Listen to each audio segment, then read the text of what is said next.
Ready করো।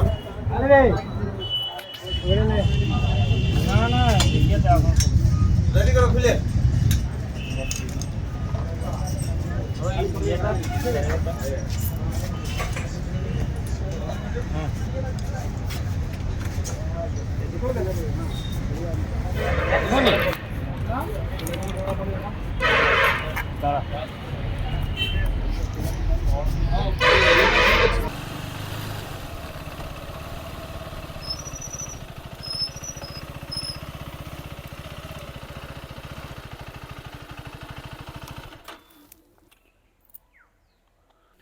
আজকে আমরা চলে এসেছি চিত্তরঞ্জনের একটা খুব সুন্দর গলফ ক্লাবে।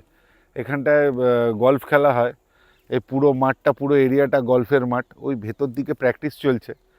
তো চিত্তরঞ্জনের এটা একদম আউটার সাইড। এখানে গলফের রেগুলার বেসিসে প্র্যাকটিস হয়। তো আমার মনে হলো আজকে আমার বাইকটা নিয়ে শ্যুট করার জন্য এটা বেস্ট পজিশন। সো আমি আজকে এখানে এলাম। আপনারা দূর থেকে দেখুন, কারণ গলফ ক্লাবে সবার ঢোকা অ্যালাউ নেই। সেই জন্য আমি ভেতর থেকে দেখাতে পারছি না, বাইরে থেকে আপনাদের একটু দেখিয়ে দিচ্ছি।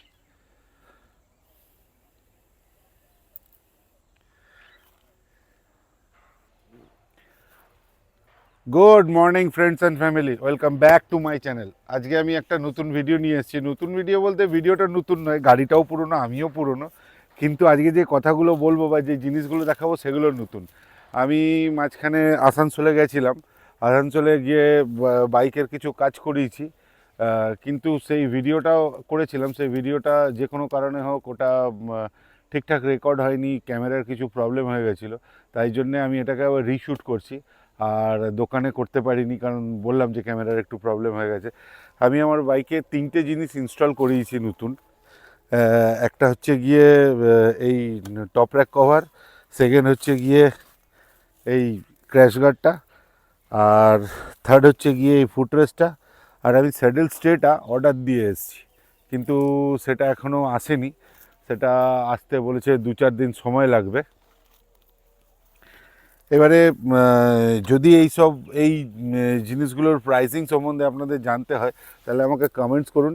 যেরকম আমার গাড়ির ইয়েতে, মানে আমার কারের যে অ্যাসেসরিজগুলো আমি লাগিয়েছি সেগুলোর দাম সম্বন্ধে আপনারা জানতে চেয়েছেন, বা টোটাল কত খরচা পড়েছে সেটা জানতে চেয়েছেন। তো সেগুলো আমি আপনাদের নেক্সট কোনো একটা ভিডিওতে অবশ্যই করে দেখাবো। আজকে আপাতত বলি যে এইগুলো ইনস্টল করানোর কারণটা কী আছে। কাট করো। তো আমি এতদিন বাইকটা কেনার এতদিন পরে এখন এগুলো কেন লাগিয়েছি, তার নিশ্চয়ই সবার মনে কোশ্চেন জাগতে পারে। তার কারণ হচ্ছে গিয়ে আগামী দিন, মানে ভেরি রিসেন্ট আমাদের একটা রাইড আসতে চলেছে, খুব বড় রাইড আসতে চলেছে। সেই জন্য আমি সেই রাইডের প্রিপারেশন করছি। সেটা হয়তো আগে কোনো একটা ভিডিও বলেছিলাম। সেই রাইডের প্রিপারেশনগুলো আস্তে আস্তে করছি, কারণ একবারে সমস্ত কিছু চাপ পড়ে গেলে হয়তো আমার রাইডটা হবে না, কিন্তু এই অ্যাসেসরিজগুলো লাগানো হবে। তাই আমি এই রাইডের প্রস্তুতির জন্য আস্তে আস্তে প্রস্তুতি করছি। আচ্ছা, এবারে আপনাদের কাছে একটা আমি সাজেশন চাইছি। মানে আমি খুব কনফিউজড এই ব্যাপারটা নিয়ে। আমি এই টপ র্যাকটা লাগিয়েছি হচ্ছে মোটো টর্কের, কিন্তু এর উপরে যে টপ বক্সটা লাগাবো সেটা কোন সাইজের লাগালে এবং কোন কোম্পানির লাগালে বেটার হয়, সেটা যদি আপনারা, যাদের একটু নলেজ আছে, আমার থেকে বেটার একটু নলেজ আছে, তারা যদি আমাকে একটু জানান খুব ভালো হয়। আর আমি এই টপ র্যাকটা লাগিয়েছি হচ্ছে গিয়ে মোটো টর্কের। এই ক্র্যাশ গার্ডটাও লাগিয়েছি মোটো টর্কের। এই ক্র্যাশ গার্ডটা লাগানোর কারণ হচ্ছে এই ট্যাঙ্কটা যাতে আমার একটু বাইকটা পড়ে গেলে, যদি ট্যাঙ্কগুলো যদি লেগে যায় তখন অনেক টাকা ধাক্কা লেগে যাবে। তার থেকেও বড় কথা, আমার বুকে বড় ধাক্কা লাগবে। ওই জন্যে এই মোটো টর্কেরটা লাগিয়েছি, এবং এটা যথেষ্ট শক্তপোক্ত এবং ভালো। মানে আমার এইটা আমি আপনার আরেকটা কোনো কোম্পানির দেখেছিলাম, সেটা আমার অতটা ভালো লাগেনি, কিন্তু এই মোটো টর্কের এই ক্র্যাশ গার্ডটা আমার যথেষ্ট ভালো লেগেছে। আমি যে স্যাডেল স্টেটা দিয়েছি, অর্ডার দিয়েছি, সেটাও মোটো টর্কেরই দিয়েছি। আর আর এই যে এই ফুট রেস্টটা, এটাও মোটো টর্কেরই আমি নিয়েছি।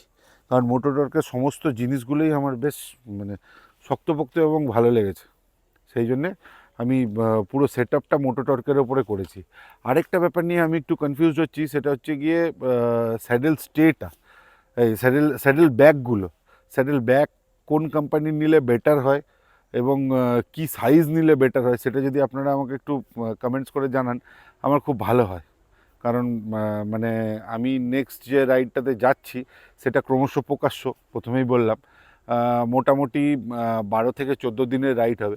তাতে লাগেজ ক্যারি করতে এক্স্যাক্টলি কোন সাইজের আমার স্যাডেল ব্যাগগুলো নেওয়া উচিত এবং কোন কোম্পানির স্যাডেল ব্যাগটা বেটার, সেটা আমার ঠিক মানে আমি একটু কনফিউজড হচ্ছি। অনেকগুলো অনলাইনেও দেখলাম, অফলাইনেও দেখলাম, আমি একটু কনফিউশনের মধ্যে আছি। সো আপনাদের কাছে যদি কোনো সাজেশন থাকে প্লিজ আমাকে একটু কমেন্টসে জানাবেন।